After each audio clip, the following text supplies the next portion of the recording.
یہ دروازے جو ہر بار میرے سامنے بند کیے جاتے ہیں، شاید ان پر کبھی میرے نام کی تختی لگی ہی نہیں تھی۔ میری زندگی کا پہلا نام لاوارث تھا، وہ نام جو اسکول کے داخلہ فارم میں خالی باکس کے ساتھ لکھا گیا تھا، جہاں والد کا نام آنا تھا۔ ہر بار جب میں فارم پر دستخط کرتی، مجھے لگا جیسے میں اپنی پہچان سے انکار کر رہی ہوں، جیسے میرا وجود کسی کی گواہی کے بغیر ادھورا ہے۔ خالہ کہتی تھیں، تمہیں ہم نے پالا ہے، سر پہ چھت دی ہے، کھانے کو روٹی دی ہے، کیا یہ کم ہے؟ نہیں، یہ کم نہیں تھا، مگر جو کبھی دیا ہی نہیں گیا وہ بھی تو واپس نہیں مانگا جا سکتا۔ محبت، اپناپن، شفقت، یہ تو ان جذبات کا نام ہے جو شاید صرف اصلی اولادوں کے لیے رکھے گئے ہوں۔ خالہ کی بیٹی سائرہ ہر دن مجھے یہ جتانے میں لگی رہتی کہ میں کسی اور کی باقیات ہوں۔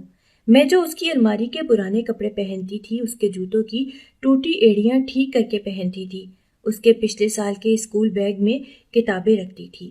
میں چپ رہتی تھی کیونکہ میرے پاس بولنے کے لیے نہ الفاظ تھے نہ اختیار۔ جب امی اور ابو کی موت کا سنا، میں 5 سال کی تھی۔ کچھ بھی یاد نہیں، صرف دھند میں لپٹی ایک شام یاد ہے۔ میں ایک سفید کفن کے کنارے بیٹھ کر ان کے ہاتھ دیکھ رہی تھی، جیسے وہ پلٹ کر اٹھ جائیں گے اور کہیں گے چلو بیٹا گھر چلیں، لیکن وہ کبھی نہ جاگے اور میں ہمیشہ کے لیے دوسروں کے گھر کی لڑکی بن گئی۔ خالہ کے گھر کے ہر کمرے کا ایک اصول تھا، میری ذات کو نظر انداز کرو مگر الزام دینا نہ بھولو۔ کبھی اگر پانی کا جگ گرا تو خالہ کی نظر سائرہ پر نہیں گئی، سیدھا مجھ پر تھپڑ پڑا۔ کبھی کپڑوں پر داغ لگ جائے تو کہا جاتا دوسروں کی اولاد ایسے ہی ذلیل کرتی ہے۔ کبھی کبھی رات کو چھت پر جا کر آسمان دیکھتی اور خود سے سوال کرتی، کیا میری کوئی پہچان ہے یا میں بس ایک اضافی صفحہ ہوں جسے کوئی بھی پھاڑ سکتا ہے؟ خالہ کے شوہر کا نوکر سلیم، اس کی نظریں مجھے ہمیشہ عجیب سی لگتی۔ کبھی چھپ کر گھورتا، کبھی پانی دینے کے بہانے کمرے میں آتا۔ میں ڈر کے مارے دروازہ بند رکھتی، لیکن کیا فائدہ؟ اس گھر میں دروازے صرف جسمانی نہیں ہوتے، رشتوں کے دروازے بھی اکثر بند ہوتے ہیں، اور میرے لیے تو سب دروازے مقفل تھے۔ میری چھوٹی سی خواہش بس اتنی تھی کہ اسکول جا سکوں، لیکن خالہ اکثر کہتی، روٹیاں گن کر کھاتی ہو، کتابیں پڑھنے کا شوق کہاں سے آ گیا؟ پھر بھی میں ہر دن خواب دیکھتی تھی، سفید کوٹ، اسٹیتھوسکوپ اور ہاتھ میں پینسل، ڈاکٹر بننے کا خواب۔ شاید اسی لیے خالہ میری آنکھوں سے نفرت کرتی تھی، انہیں میری آنکھوں میں اپنی بیٹی سے زیادہ روشنی نظر آتی تھی، روشنی جو میری نہیں تھی، میری خواہشوں کی تھی، اور شاید یہی روشنی ان سب کو اندھا کر دیتی تھی۔ اس رات جب خالہ نے سائرہ کو نیا جوڑا دیا اور مجھے اس کے پرانے کپڑوں کی گٹھری پکڑا دی، میں نے پہلی بار آئینے میں خود کو دیکھا۔ نہ آنکھیں میری لگتی تھیں، نہ چہرہ۔ کیا میں واقعی وجود رکھتی تھی، یا میں صرف خالہ کے احسانوں کا بوجھ بن کر پیدا ہوئی تھی؟ میں جانتی تھی میں یتیم تھی، لاوارث، مگر کیا یہ میری پہچان تھی یا وہ شناخت تھی جو دنیا نے میرے لیے چنی؟ کبھی کبھی پہچان بھی ظلم بن جاتی ہے، اور شاید میری پہچان میرا سب سے بڑا جرم تھی۔ خالہ کے گھر میں خوابوں کی کوئی اجازت نہیں تھی۔ یہاں نیند کا مطلب صرف تھکن سے گر کر سونا ہوتا تھا، خواہش سے آنکھ بند کر کے کوئی تصویر دیکھنا نہیں۔ مگر میرے اندر ایک ضد پل رہی تھی، چھوٹے چھوٹے قدموں میں بڑی راہیں چھپی تھیں۔ اسکول سے واپسی پر جب سب آرام کرتے، میں کمرے کے کونے میں چھپ کر اپنی سائنس کی کتاب کھولتی، جسم پر خستہ حال یونیفارم، ہاتھوں میں جھریوں والے صفحے اور دل میں ایک خواب، سفید کوٹ پہن کر ہسپتال کی راہداریوں میں چلنے کا۔ کچھ خواب ہوتے ہی ایسے ہیں جو سچائیوں سے زیادہ خطرناک لگتے ہیں۔ ایک دن خالہ نے میرے ہاتھ میں نوٹس دیکھ لیے، پہلے آنکھیں تنگ ہوئیں، پھر آواز تیز، ڈاکٹر بننا ہے؟ ہم نے تو بیٹیوں کو گھر سنبھالنا سکھایا ہے، تمہیں یونیورسٹی بھیجیں گے؟ اس لمحے مجھے لگا جیسے خواب دیکھنا بھی گناہ ہے، مگر میں نے پلٹ کر کچھ نہیں کہا، بس نوٹس لے جا کر اپنی چادر میں چھپا دیے۔ کبھی کبھی خاموشی بغاوت سے زیادہ بولتی ہے۔ خالہ دن میں چھوٹے موٹے آرڈر لے کر کپڑے سیتی تھیں اور شام میں محلے کی خواتین سے غیبت سمیٹتی تھیں۔ انہی وقتوں میں جب وہ مصروف ہوتی، میں پیچھے کے دروازے سے نکل کر شام کی ٹیوٹوریل کلاس میں چلی جاتی۔ اس چھوٹی سی گلی کے کونے پر بنا وہ پرانا ٹیوشن سینٹر میرے لیے دنیا کی سب سے خوبصورت جگہ تھی۔ بجلی کبھی ہوتی کبھی نہیں، فرش ٹوٹا ہوتا، دیواروں پر چوک کے نشان، لیکن وہاں میرے خوابوں کی لکیر صاف دکھائی دیتی تھی۔ استاد نے ایک بار کہا تھا، اگر تمہیں ہر کوئی روک رہا ہو تو سمجھو تم صحیح سمت میں ہو۔ میں نے یہ جملہ دل پر لکھ لیا تھا۔ ہر شام جب گھر واپس آتی خالہ کی نگاہیں مجھے نوچتی تھی۔ کہاں تھی؟ پڑوس میں صفائی کروا رہی تھی۔ میری زبان سے جھوٹ پھسلتا تھا، لیکن وہ جھوٹ میرے خوابوں کو بچانے کے لیے تھا۔ ہر مہینے جب ٹیچر ایک چھوٹا سا اسٹار لگا کر میری کاپی واپس کرتے، میں اسے کونے میں کاپی سے پھاڑ کر اپنی ڈائری میں رکھ لیتی۔ وہ چھوٹے اسٹار میرے لیے تمغہ تھے، میری کامیابی کی پہلی اینٹیں۔ سائرہ کبھی کبھار مجھے سوالیہ نظروں سے دیکھتی، جیسے بھانپ چکی ہو کہ میں کچھ چھپا رہی ہوں، لیکن اس نے کبھی خالہ سے کچھ نہ کہا۔ شاید اسے بھی میرے اندر کی جنگ میں دلچسپی تھی، یا شاید وہ چاہتی تھی کہ میں خود ہی ہار جاؤں، لیکن میں ہارنے والوں میں سے نہیں تھی۔ ایک دن ٹیچر نے کہا، تمہارا دماغ بہت تیز ہے، اگر تم BBS کی تیاری شروع کرو تو کچھ بن سکتی ہو۔ یہ سن کر میرے ہاتھ لرز گئے۔ کیا واقعی؟ کیا کوئی اور بھی تھا جو سمجھتا تھا کہ میں صرف برتن دھونے کے لیے نہیں بنی؟ میں نے اس دن ہسپتال کا خواب پہلی بار آنکھ کھول کر دیکھا۔ نرسوں کی سفید وردیاں، مریضوں کے چہرے، دوا کی خوشبو اور میرے نام کی تختی، ڈاکٹر نور فاطمہ۔ میں اس رات سو نہیں سکی، نہ ہی نیند کی کمی سے بلکہ خوابوں کی زیادتی سے۔ مجھے احساس ہونے لگا تھا کہ اگر میں نے ایک بار راستہ بنانا شروع کر دیا ہے تو خالہ کے طعنے، سلیم کی نظریں یا سائرہ کی سرد مسکراہٹ مجھے روک نہیں سکتی۔ لیکن پھر بھی یہ وہ راستہ تھا جو کانٹوں سے بھرا تھا، اور خالہ، ان کی نظروں میں اب صرف شک نہیں، خطرہ بھی تھا، کیونکہ ایک خاموش دبے ہوئے وجود نے اگر اڑنے کی کوشش کی تو سب کے پر جلیں گے۔ جب آپ کو لگتا ہے کہ آپ کا خواب کسی حد تک قریب آ رہا ہے تو زندگی اکثر آپ کی انگلی تھام کر کھینچ لیتی ہے زمین پر، اور بعض اوقات وہ زمین بھی اتنی بے رحم ہوتی ہے کہ وہاں کھڑا ہونا بھی ایک جنگ بن جاتا ہے۔ میں اس رات کو کبھی نہیں بھول سکتی۔ خالہ گھر پر نہیں تھی، وہ اپنی سہیلی کی بیٹی کی مہندی میں گئی تھی اور جاتے وقت سائرہ کو بھی ساتھ لے گئیں۔ سلیم گھر پر تھا اور میں تنہا۔ کچن میں برتن دھوتے وقت میری پشت پر اس کے قدموں کی چاپ سنائی دی۔ میرے ہاتھوں میں صابن تھا، دل میں خوف۔ میں نے پلٹ کر اسے دیکھا۔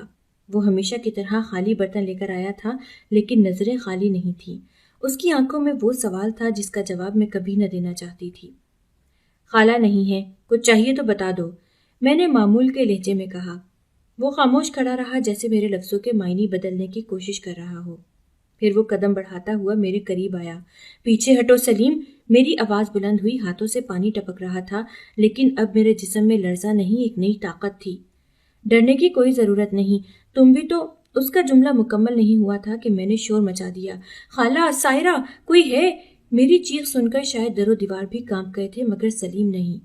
وہ بیک گراؤنڈ میں ہنسا، ایک طنزیہ کہا جیسے جانتا ہو کہ یہاں کون سنے گا۔ خالہ دروازے پر آئیں اور تماشا مکمل ہو گیا۔ کیا ہو رہا ہے ہاں؟ میں رو رہی تھی، کپکپا رہی تھی۔ خالہ، وہ میرے قریب آیا۔ اور خالہ کا رد عمل؟ ان کی آنکھوں میں غصہ، آواز میں ذلت۔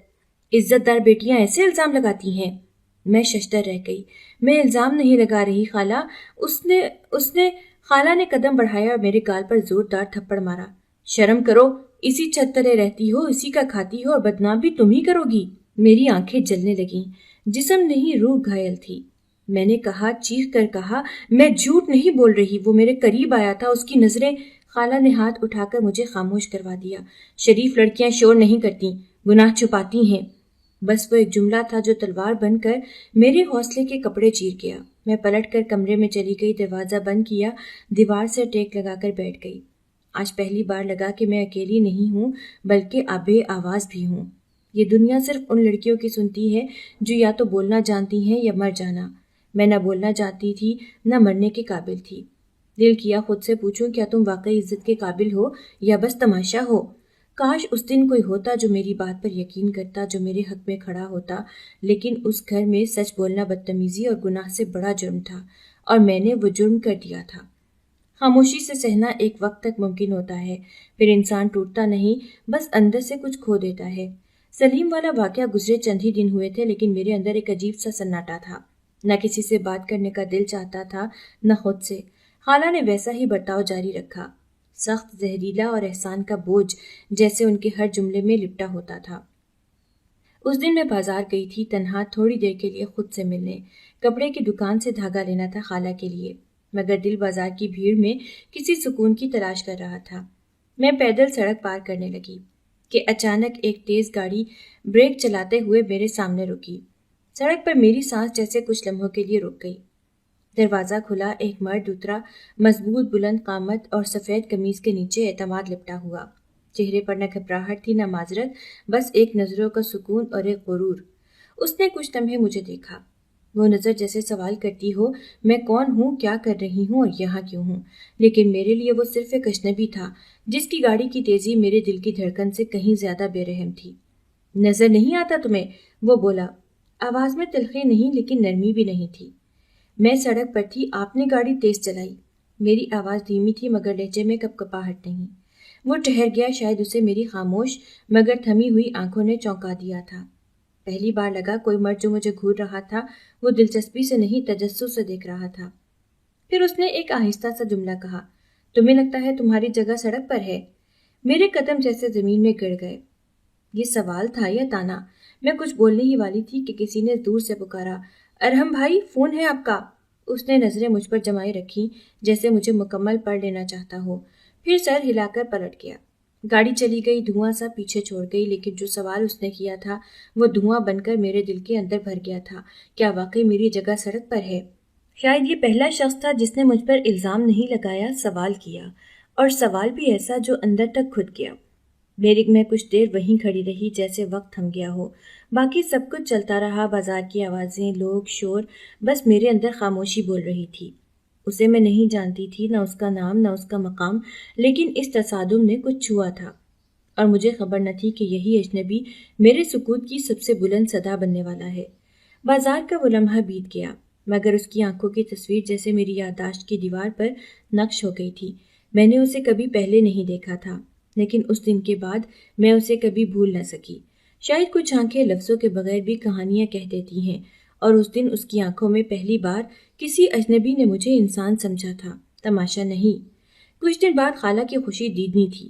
گھر میں گہما گہمی تھی، رنگ برنگی چادریں، رسوئی میں ہنڈیا اور سائرہ کے لیے نئی چوڑیاں۔ میں پیچھے کھڑی سب دیکھ رہی تھی اور سن رہی تھی۔ سائرہ کی نسبت ارحم شاہ سے طے ہو گئی ہے، خالہ نے خوشی سے اعلان کیا۔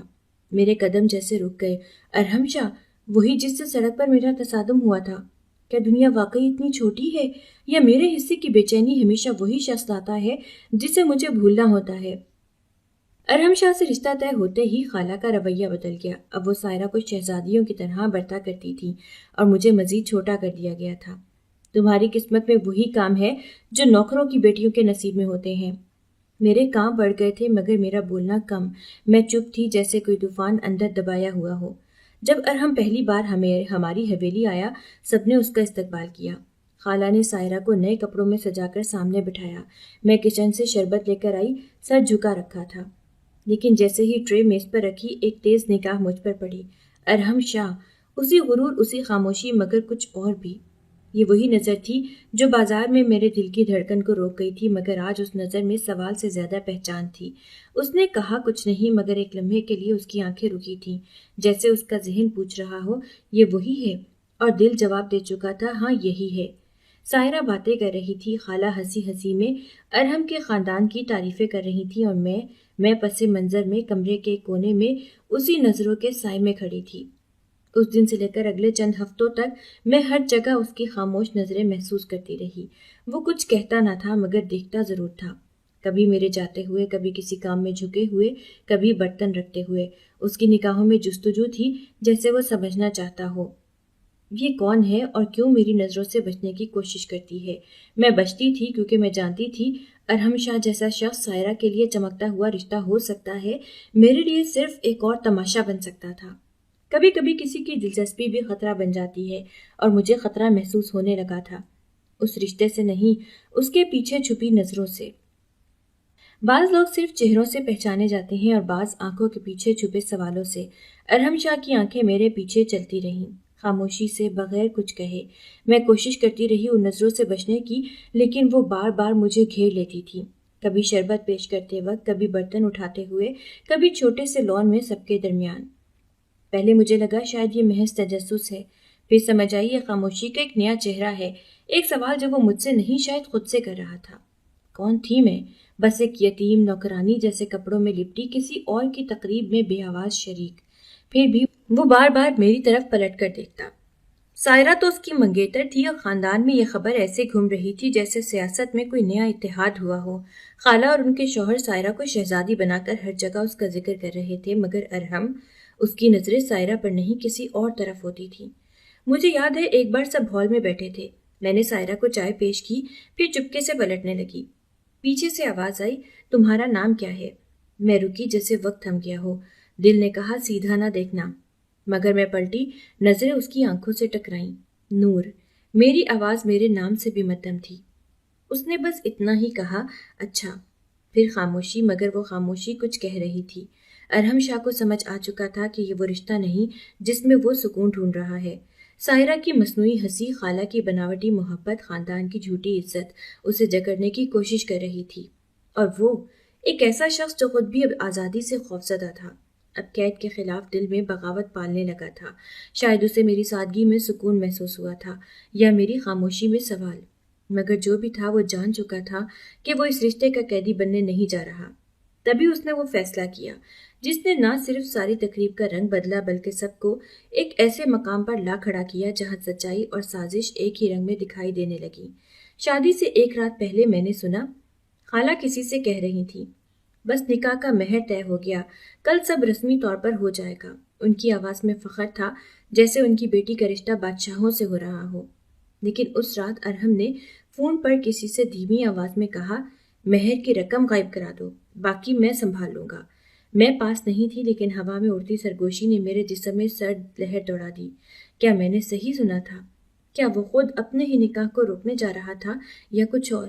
ارحم شاہ نے چپکے سے کھیل کی بنیاد رکھ دی تھی، ایسا کھیل جس میں مہر کی رقم صرف ایک بہانہ تھی، اصلی موو تو وہ نکاح تھا جس کی کوئی خبر نہیں تھی، نہ خالہ کو، نہ سائرہ کو، نہ مجھے۔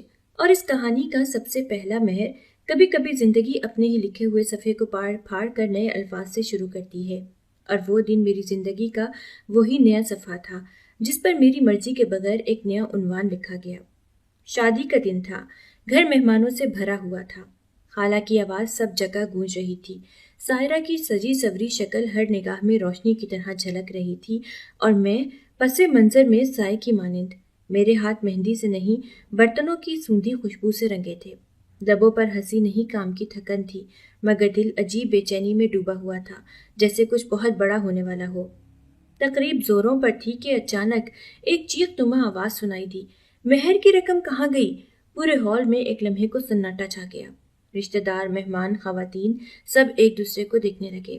دلہے کے والد کی پریشانی چہرے پر صاف لکھی تھی۔ میں نے سائرہ کی طرف دیکھا، وہ گھبرا گئی تھی۔ خالہ نے جھٹ ساری نظریں مجھ پر مرکوز کی، جیسے انہیں موقع کا انتظار تھا۔ اسی نے لی ہوگی۔ خالہ کی آواز تیز، کڑوی اور زہریلی تھی۔ میری سانس جیسے رک گئی۔ ہاں تم ہی، صبح سے تم ہی ادھر ادھر جا رہی ہو، اسی کو بھیجایا تھا پیسے رکھنے۔ نہیں خالہ، میں نے نہیں، جھوٹ مت بولو۔ خالہ نے میرے بازو کو جھٹکا دیا، آواز بلند ہو گئی۔ چوری کی عادت تو بچپن سے ہے نا؟ میری آنکھوں سے آنسو بہنے لگے۔ میں سب کے بیچ کھڑی تھی اور ہر نظر مجھے گناہ گار کی طرح دیکھ رہی تھی۔ میں نے گھبرا کر سب کی طرف دیکھا، شاید کوئی میری صفائی دے، مگر ہر چہرہ یا تو نظریں چرا رہا تھا یا تماشا دیکھنے میں مصروف تھا۔ میں نے نہیں لی، میں قسم کھاتی ہوں۔ میری آواز میں کپکپاہٹ تھی اور دل میں بے بسی۔ تب ایک قدموں کی آہٹ سنائی دی۔ ارحم شاہ آہستگی سے آگے بڑھا۔ کمرے میں سناٹا تھا، صرف اس کے جوتوں کی آواز سنائی دے رہی تھی۔ سب اس کی طرف متوجہ ہو گئے۔ ارحم چند لمحے رکا، میری طرف دیکھا اور پھر اپنی مخصوص سنجیدگی سے کہا، مہر کی رقم اگر اسی نے لی ہے تو نکاح بھی اب اسی سے ہوگا۔ جیسے کسی نے پورے ہال میں پانی پھیر دیا ہو۔ کوئی کچھ بول نہ سکا۔ خالہ کا منہ کھلا رہ گیا، سائرہ کا چہرہ سفید پڑ گیا اور میرے اندر جیسے سب کچھ رک گیا۔ کیا کہا آپ نے؟ خالہ نے کانپتی آواز میں پوچھا۔ ارحم نے سکون سے دوبارہ دہرایا، نکاح اب اسی سے ہوگا۔ ایک لمحے کے لیے جیسے وقت تھم گیا۔ میں بول نہیں پائی، میری آنکھیں، چہرہ، ہاتھ سب سوال بن گئے، لیکن ارحم نے میری طرف نہیں دیکھا۔ وہ سب سے مخاطب تھا، جیسے وہ فیصلہ کسی جذبے سے نہیں، کسی حساب سے کر رہا ہو۔ مولوی صاحب کو بلایا گیا، نکاح کی رسم شروع ہوئی اور میں سن کھڑی تھی۔ قبول ہے؟ یہ سوال 3 بار دہرایا گیا اور میں نے تینوں بار صرف ہونٹ ہلائے۔ قبول تو کیا تھا، لیکن کیا؟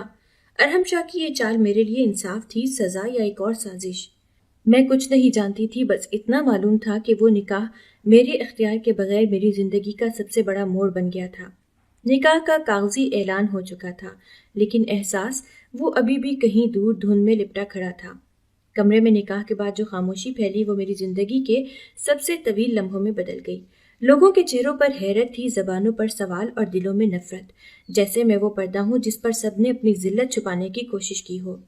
اگلی صبح مجھے اطلاع ملی، تمہیں ارحم شاہ کے ساتھ گاؤں جانا ہوگا، وہیں تمہاری نئی زندگی کا آغاز ہوگا۔ نئی زندگی؟ میں مسکرائی نہیں، بس سوچتی رہی، کیا میری زندگی کبھی پرانا کہلانے کے قابل بھی تھی؟ گاڑی چلتی رہی اور راستے میں نہ کوئی بات ہوئی نہ کوئی سوال۔ ارحم میری بغل میں بیٹھا تھا، لیکن ایسا لگتا تھا جیسے دونوں کے درمیان صدیوں کی خاموشی بیٹھی ہو۔ میں نے کئی بار اس کی طرف دیکھنا چاہا، لیکن اس کی نگاہ کھڑکی سے باہر چپکے منظر پر جمی رہی۔ اس کے لب بند تھے جیسے وہ کوئی بوجھ لیے جا رہا ہو، لیکن وہ بوجھ شاید میں تھی۔ گاؤں پہنچے تو شام ہو چکی تھی۔ ایک بڑی سی حویلی، اونچے دروازے، پرانے ستون، خاموش در و دیوار۔ ان کی پرانی اینٹوں میں جیسے کئی نسلوں کی سرد کہانیاں چھپی تھیں۔ دروازہ کھلا اور ایک ادھیڑ عمر کی عورت سامنے آئی، چہرے پر ناگواری، آنکھوں میں حقارت۔ یہی ہے؟ اس نے ارحم شاہ سے پوچھا۔ ارحم نے صرف سر ہلایا۔ وہ عورت ایک طرف ہو گئی جیسے مجھ پر پردہ ڈال کر آگے بڑھنے کا راستہ دے رہی ہو، لیکن اندر ہی اندر مجھے زمین سے بھی کمتر سمجھ رہی تھی۔ حویلی کے اندر قدم رکھا تو سب نظریں مجھ پر جم گئیں، جیسے میں کوئی مہمان نہیں سزا ہوں جو غلطی سے یہاں آ گئی ہے۔ یہ وہی لڑکی ہے جس پر مہر کی رقم چوری کا الزام لگا تھا نا؟ ارحم بھائی کو ایسی کیا مجبوری تھی کہ یہ فیصلہ لینا پڑا؟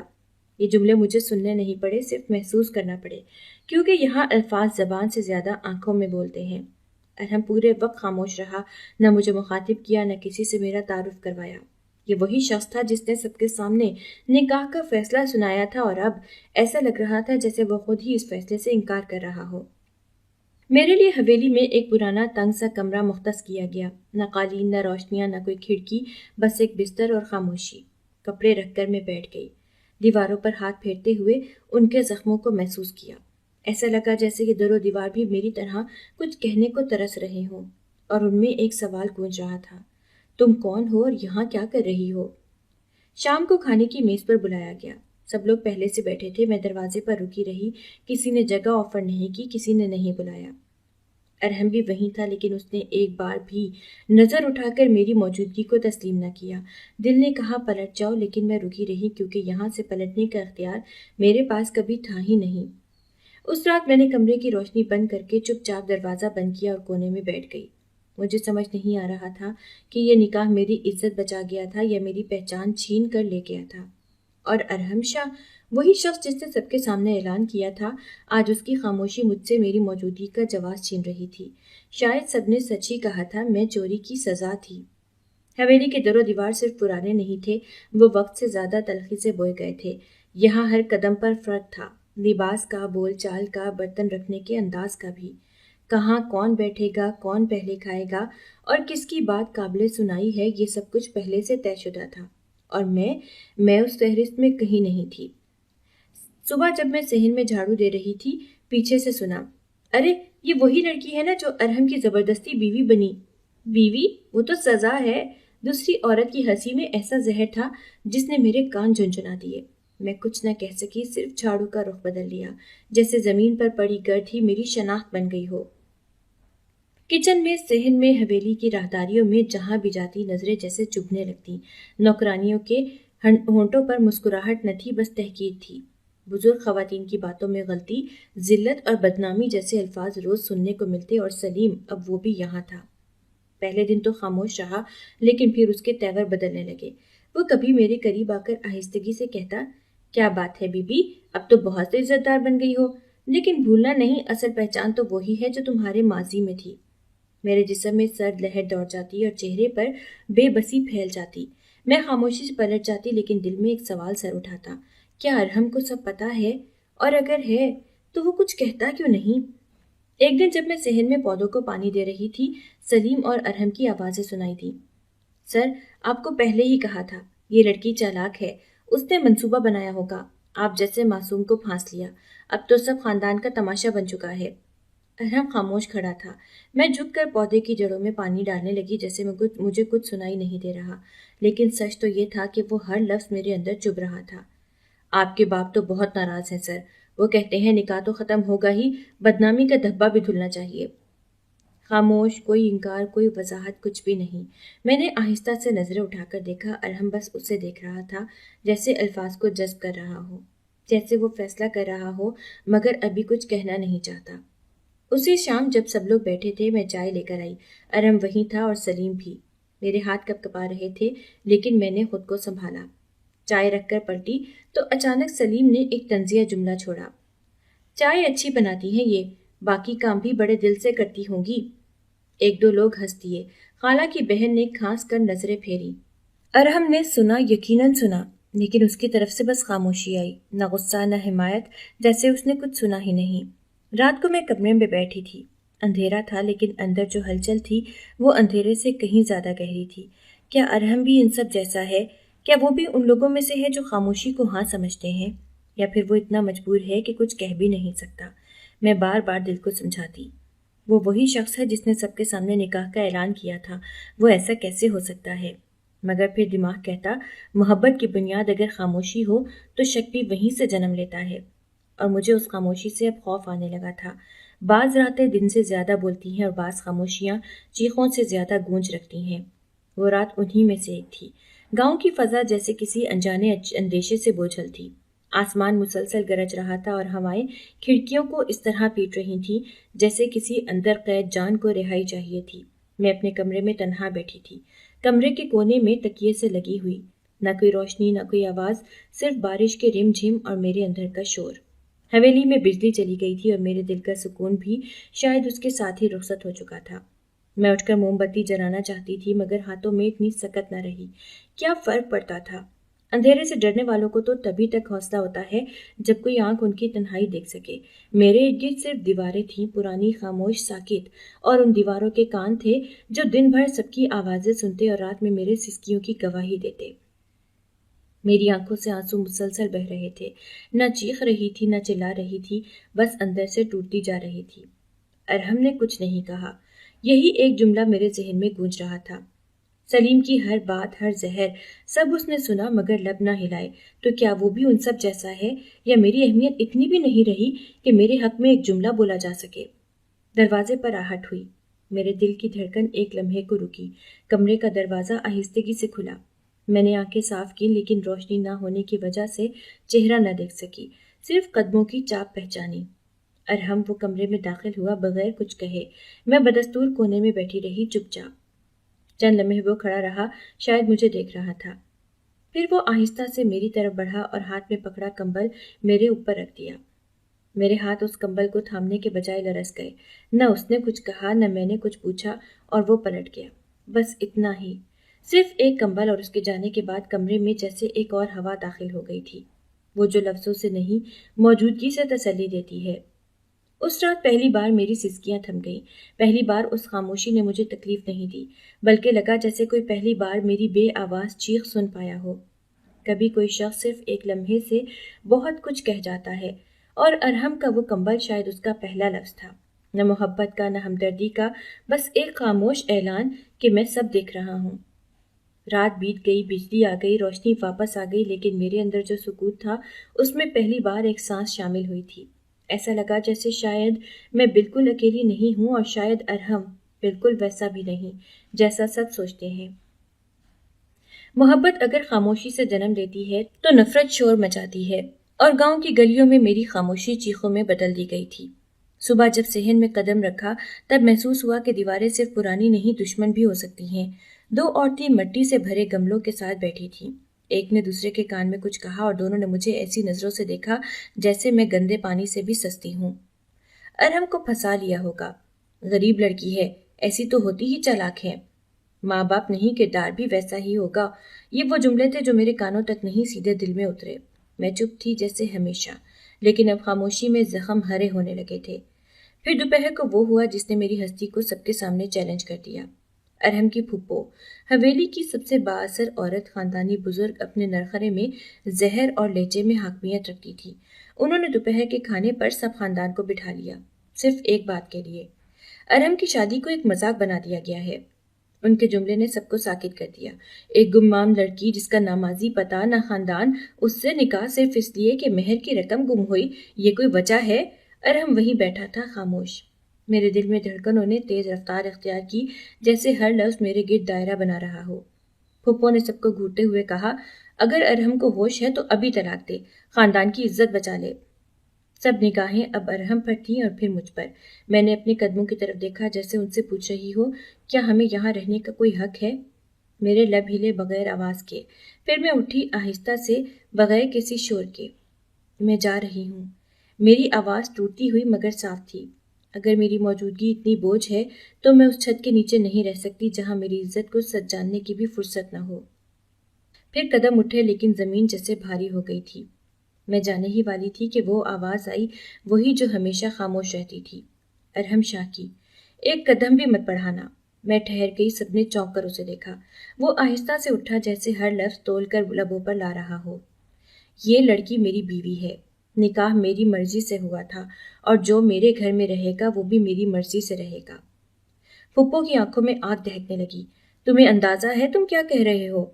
ارحم نے نظریں چیر کر کہا، اگر کسی کو مسئلہ ہے تو وہ خود جا سکتا ہے۔ عزت کا رشتہ خون سے نہیں، نیت سے بنتا ہے، اور اس لڑکی کی نیت مجھ سے بہتر کوئی نہیں جانتا۔ ایک لمحے کو جیسے سب جم گئے۔ پھپھو کا غرور ٹوٹا نہیں تھا، مگر چہرے پر حیرت تھی۔ باقی سب ساکت، اور میں پہلی بار میرے وجود میں تحفظ اترا تھا۔ اس رات کمرے میں خاموشی تھی، لیکن وہ خاموشی اب تکلیف نہیں دے رہی تھی۔ وہ کمبل جو ارحم نے چند دن پہلے میرے اوپر رکھا تھا، آج اس کے لفظوں کی طرح میرے دل پر پڑا تھا، اور پہلی بار مجھے لگا شاید میں اس گھر کی نہیں، مگر اس کے فیصلے کی مکمل حقدار ہوں۔ ارحم کے جملے، اس کے دفاع میں کہی گئی وہ سادہ سی سچائی، یہ میری بیوی ہے، میرے اندر پہلی بار زندگی کی رمق بن کر اتری تھی۔ مجھے لگا تھا شاید میرا مقام اب طے ہو چکا ہے، شاید اب یہ خاندان مجھے قبول کرنے کے مرحلے پر آ گیا ہے، شاید اب آگے صرف بہتری ہے، لیکن شاید ہمیشہ ایک دھوکہ ہوتا ہے۔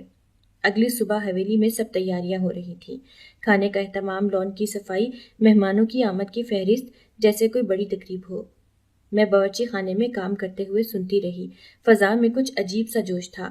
وزیر صاحب آ رہے ہیں، ارحم کے والد بہت خاص اعلان کرنے والے ہیں، سنا ہے شہر کے بڑے سیاستدان بھی آئیں گے۔ میرے ہاتھ سے چمچ گر پڑا، دل میں ایک انجانی بے چینی نے جگہ لی۔ تقریب شروع ہوئی، گاؤں کے معتبر افراد، شہر کے سیاستدان، کیمرے، صحافی، حویلی کی روشنیوں میں جو کچھ چھپایا گیا تھا آج وہ منظر عام پر آنے کو تھا۔ میں دروازے کے پیچھے کھڑی تھی، پردے کی اوٹ میں، نہ مکمل چھپی ہوئی، نہ مکمل سامنے۔ ارحم کی نظریں کہیں اور تھیں۔ وہ سفید کرتے میں سادہ مگر پر اثر دکھائی دے رہا تھا، لیکن اس کے چہرے پر وہ سکون نہیں تھا جو کل رات اس کے لہجے میں تھا۔ پھر ارحم کے والد مائک پر آئے۔ جیسے ہی ان کی آواز بلند ہوئی، پورا ہال خاموش ہو گیا۔ آج کا دن ہمارے خاندان کے لیے اہم ہے۔ ارحم کا نکاح جو کچھ دن قبل ہوا تھا، وہ ایک وقتی قدم تھا، مجبوری کے تحت۔ میری سانس ایک لمحے کو رک گئی۔ میری نظریں ارحم کی طرف گئیں جو بے حرکت کھڑا تھا۔ اب ہم نے فیصلہ کیا ہے کہ ارحم کی اصل شادی شہر کے معزز سیاستدان کی بیٹی سے کی جائے گی۔ تالیاں بجیں، کچھ چہرے روشن ہو گئے، کچھ سوالیہ، اور میں کچھ بھی نہ سن پائی۔ اس کے بعد میری سماعت جیسے دروازے بند کر چکی تھی۔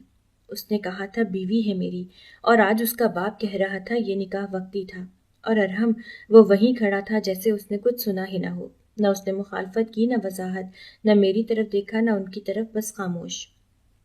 میں واپس پلٹ گئی۔ قدموں میں لرزش تھی، دل میں سوال، کیا یہ نکاح واقعی وقتی تھا؟ کیا میں صرف ایک جملے کی قیمت تھی جو اس نے غصے میں بول دیا تھا؟ کیا میرا رشتہ صرف اس کی ضد تھا، اس کی بغاوت؟ اور اگر نہیں تو وہ خاموش کیوں تھا؟ کمرے میں آ کر میں نے دروازہ بند کر لیا۔ سجدہ نہیں کیا، لیکن ہاتھ دعا کے انداز میں جڑ گئے۔ یا اللہ، اگر یہ سب میری عزت کا سودا ہے تو میرا صبر ختم ہونے سے پہلے کوئی اشارہ بھیج دے۔ اسی رات میں نے فیصلہ کر لیا تھا، یہ رشتہ اگر اس کے لیے بوجھ ہے تو میں وہ بوجھ بنے رہنے سے انکار کرتی ہوں۔ لیکن جانے سے پہلے میں چاہتی تھی وہ ایک بار آنکھوں میں دیکھ کر کہے کہ میں غلط تھی۔ ارحم کی خاموشی نے میری ہمت توڑی نہیں تھی، مگر بہت کچھ اندر سے بجھا ضرور دیا تھا۔ یہ شخص نے سب کے سامنے میرا نام لیا، میری پہچان بننے کا دعویٰ کیا۔ جب وہی اپنی آواز چھین لے تو لفظ نہیں، رشتہ ہی بے معنی ہو جاتا ہے۔ میں نے آخری بار اسے اس وقت دیکھا جب وہ گاؤں کی بیٹھک میں سب کے بیچ کھڑا تھا۔ میں نے نگاہوں سے اس سے ایک جملہ مانگا تھا، کہو کہ یہ سب جھوٹ ہے، کہو کہ تم میرے ساتھ ہو، مگر اس کے لب خاموش رہے، اور خاموشی اکثر انکار سے بھی زیادہ زور سے گونجتی ہے۔ اسی رات میں نے فیصلہ کر لیا، میں جا رہی ہوں ارحم۔ میرے الفاظ سیدھے تھے، نرم نہیں۔ وہ مجھے دیکھتا رہا جیسے کوئی منظر یاد رکھنا چاہتا ہو، پھر دھیمی آواز میں صرف اتنا کہا، میری زندگی اب میرے بس میں نہیں رہی۔ ایک لمحے کو لگا جیسے اس نے مجھے دھکیل کر باہر نہیں کیا بلکہ خود پیچھے ہٹ گیا ہے، اور شاید وہی لمحہ ہمارا آخری ساتھ تھا۔ شہر میں قدم رکھتے ہی ایک عجیب سا سکون محسوس ہوا، نہ پہچاننے والی نظریں، نہ در و دیوار جو میرا ماضی جانتے ہوں۔ میں نے NGO جوائن کی جو خواتین کے حقوق کے لیے کام کرتی تھی۔ وہاں آ کر پہلی بار محسوس ہوا کہ آواز صرف بولنے سے نہیں نکلتی، انصاف کے لیے چلنے سے بھی آتی ہے۔ میری کہانی جو ہمیشہ شرمندگی میں چھپی رہی اب طاقت بننے لگی تھی۔ میری سچائی کو الفاظ مل گئے تھے اور میرے زخموں کو مقصد۔ مہینے گزرنے لگے، ارحم کا چہرہ خواب بن گیا تھا، اور خواب وقت کے ساتھ مدھم ہو جاتے ہیں۔ میں نے خود کو اس کام میں مصروف رکھا جیسے ماضی کو دھکیلنا چاہتی تھی، مگر یادیں ہمیشہ کی طرح راستہ تلاش کر ہی لیتی ہیں۔ ایک دن ایک عمر رسیدہ عورت میرے پاس آئی، آنسو اس کی پلکوں پر رکے ہوئے تھے اور ہاتھ میں ایک فائل تھی۔ بیٹا، مجھے تم سے کچھ کہنا ہے۔ میں نے حیرانی سے اسے دیکھا۔ ارحم نے نکاح فسخ نہیں کیا، عدالت میں بھی کہا کہ وہ تمہیں بیوی مانتا ہے اور کسی اور نکاح کا سوال ہی نہیں۔ میرے قدم جیسے زمین میں گڑ گئے۔ وہ اب بھی تمہیں اپنی بیوی مانتا ہے؟ میرے لب ساکت ہو گئے، دل دھڑکنے لگا جیسے کوئی پرانی بات واپس آ گئی ہو، وہی خاموشی جو میں نے چھوڑ دی تھی۔ کیا وہ کسی اور روپ میں میرے ساتھ چل رہی تھی؟ میں کھڑکی کے پاس آئی، آسمان کو دیکھا۔ کیا یہ سچ تھا؟ کیا وہ شخص جو خود کو بے بس کہہ کر خاموش ہو گیا تھا اب بھی میرے وجود کو اپنی پہچان مانتا ہے؟ میرے اندر کچھ پگھلنے لگا، لیکن ساتھ ہی کچھ جم بھی گیا۔ یہ محض ایک جملہ نہیں تھا، یہ میری ساری جدوجہد کا دوسرا پہلو تھا۔ اب مجھے فیصلہ کرنا تھا کہ میں اس سچائی کو پھر سے قبول کروں یا اپنی نئی پہچان پر چلتی رہوں۔ لیکن اتنا ضرور جان چکی تھی، رشتے اگر خاموشی سے ٹوٹتے ہیں تو سچائی اکثر دوری کے بعد واپس لوٹتی ہے، اور شاید یہ دوری ہماری کہانی کا آخری وقفہ نہیں، ایک نیا آغاز تھی۔ سچائی اکثر وقت لیتی ہے، مگر جب وہ لوٹتی ہے تو راستے بدل دیتی ہے۔ ارحم نے نکاح فسخ نہیں کیا تھا، وہ مجھے اب بھی اپنی بیوی مانتا تھا۔ اس خبر نے میرے اندر کے سوالوں کو وقتی طور پر خاموش ضرور کیا، مگر فیصلہ نہیں بدلا۔ میں اپنے مشن میں مصروف تھی، عورتوں کو آواز دینا سکھا رہی تھی، خود اپنے لیے لڑنے کی طاقت، مگر پھر سچ کے پہلو بدل گئے۔ ایک صبح دفتر آتے ہی میری کولیگ نے ٹی وی اسکرین پر اشارہ کیا، دیکھا یہ تمہارا مطلب ارحم شاہ۔ میں نے نگاہ اٹھائی، نیوز چینل پر بریکنگ نیوز چل رہی تھی، بااثر سیاسی خاندان کے چشم و چراغ ارحم شاہ پر کروڑوں روپے کی کرپشن کا الزام۔ تفتیش کے بعد ارحم شاہ کو جیل منتقل کر دیا گیا۔ میرے قدم جیسے زمین سے چپک گئے۔ یہ جھوٹ ہو سکتا ہے؟ میری آواز خود مجھے اجنبی لگی۔ پتہ کرو یہ صرف سیاست ہے یا انتقام؟ 2 دن تک میں نے خود کو روکے رکھا جیسے یہ خبر محض سرخی ہو، گزر جائے گی، لیکن سچائی وہی تھی جو اسکرین سے چیخ رہی تھی۔ اور پھر اندر کا وہ حصہ جاگ گیا جو کبھی خود انصاف کی تلاش میں سسکتا تھا۔ میں خاموش نہیں رہ سکتی تھی۔ جو شخص میرے لیے کھڑا ہوا، جس نے سب کے سامنے مجھے بیوی مانا جب سب میرا ساتھ چھوڑ چکے تھے، آج وہ تنہا کیوں لڑے؟ میں نے ثبوت جمع کرنے شروع کیے، ارحم کے دستخط شدہ project files, transaction details, meeting recordings اور ان سب کے پیچھے موجود اصل کہانی۔ سیاست دانوں کی وہ چال جس نے ایک بے قصور کو مجرم بنانا چاہا۔ میں نے NGO کے وکلاء کے ساتھ ایک مکمل رپورٹ تیار کی، پریس کانفرنس بلائی اور سب کے سامنے سچ رکھا۔ یہ الزامات کرپشن کے نہیں، انتقام کے ہیں۔ اس شخص کو نشانہ بنایا گیا کیونکہ اس نے خاندان کی ضد اور سیاست کا رخ موڑ دیا تھا۔ میں نے چینل سے وقت لیا اور پہلی بار لائیو کیمرے کے سامنے بیٹھ گئی۔ سب حیران تھے اور میں پرسکون۔ میزبان نے پہلا سوال پوچھا، آپ کے مطابق یہ الزامات غلط ہیں؟ میں نے مائک تھام کر کہا، جس نے میرے لیے سب کے خلاف کھڑے ہو کر نکاح کیا، جس نے مجھے زندگی کا حق دیا، میں اس شخص کے خلاف جھوٹ بولنے والوں کے سامنے خاموش نہیں رہ سکتی۔ آج اگر ارحم شاہ پر الزام ہے تو میں اس کا ماضی جانتی ہوں، میں جانتی ہوں وہ کیسا انسان ہے۔ میرے پاس سب ثبوت ہیں اور میں اس کی بیوی ہوں۔ سب ساکت، لفظوں میں بغاوت تھی مگر چہرے پر سکون۔ میں نے کہا، جس نے میرا ساتھ دیا، اب میں اس کا سچ بن کر سامنے آؤں گی۔ میڈیا حالہ بن گیا، سوشل میڈیا پر میری تقریر وائرل ہو گئی۔ لوگ کہنے لگے، یہ وہ لڑکی ہے جسے سچ کہنا آ گیا ہے۔ ارحم کے وکلاء نے نئے شواہد پیش کیے، الزامات جھوٹے نکلے۔ چند دن بعد عدالت نے ارحم کو باعزت بری کر دیا۔ جب وہ جیل سے باہر آیا، میں گیٹ کے پاس کھڑی تھی۔ اس نے مجھے دیکھا، آنکھوں میں ایک سوال لیکن لبوں پر وہی خاموشی۔ میں نے آگے بڑھ کر اس کا ہاتھ تھاما، پہلی بار اپنی مرضی سے۔ تم صرف میری بیوی نہیں ہو، اس نے آہستہ سے کہا، تم میری آخری اور پہلی لڑائی ہو۔ میں نے اس دن جانا کہ بغاوت صرف خاندان کے خلاف نہیں ہوتی، کبھی کبھی وہ خاموشی کے خلاف بھی ہوتی ہے۔ اور میں اب خاموشی کا حصہ نہیں تھی۔ کچھ رشتے کاغذوں پر لکھے جاتے ہیں اور کچھ دل کی سیاہی سے۔ ارحم کے ہاتھ میں جب عدالت کے فیصلے کی کاپی تھی، اس کی نگاہیں میرے چہرے پر ٹکی تھی۔ میں خاموش کھڑی تھی لیکن اندر سے مکمل تھی۔ وہ جو میری خاموشی سے واقف تھا آج میری آواز بن گیا تھا، اور میں جو برسوں خود کو مکمل ماننے سے کتراتی رہی، آج اس کی نظروں میں اپنی پہچان تلاش نہ کر رہی تھی بلکہ محسوس کر رہی تھی۔ ہم نے گاؤں واپسی کا فیصلہ خود کیا، نہ کسی مجبوری میں، نہ کسی دباؤ میں، بلکہ اپنے عزم کے ساتھ۔ وہی گاؤں جو کبھی میرے لیے قید خانہ تھا، آج میں وہاں انصاف، اختیار اور علم لے کر واپس لوٹ رہی تھی۔ پہلا قدم عورتوں کے لیے ایک خود مختاری مرکز کا قیام تھا، نور ویمن ایمپاورمنٹ سینٹر، میرے نام سے جڑا، مگر ہر اس عورت کی کہانی کے لیے جو کبھی خاموش رہی تھی۔ ہم نے ان لڑکیوں کو پڑھانا شروع کیا جو چپکے کتابیں دیکھتی تھی مگر چھو نہیں سکتی تھی۔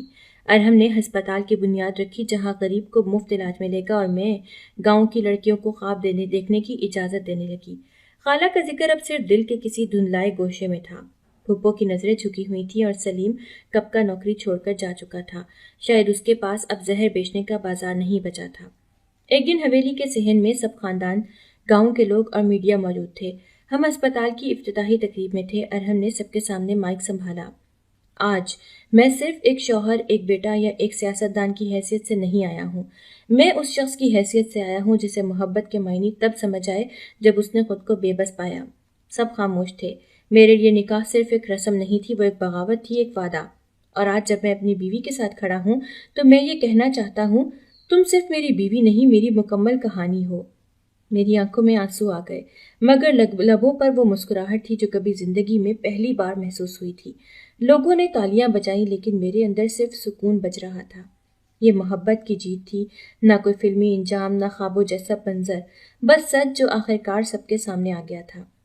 اور اب جب رات کے سناٹے میں ماضی کی تلخیاں مجھے چھونے کی کوشش کرتی، میں اس شخص کے سینے پر سر رکھ کر سو جاتی جس نے میرے لیے صرف الفاظ نہیں، دنیا کے سامنے کھڑے ہو کر وفا کا علم تھام لیا تھا۔ یہ میری کہانی نہیں، یہ ہر اس لڑکی کی جیت ہے جس نے خاموشی سے آغاز کیا اور محبت کی روشنی تک پہنچ گئی۔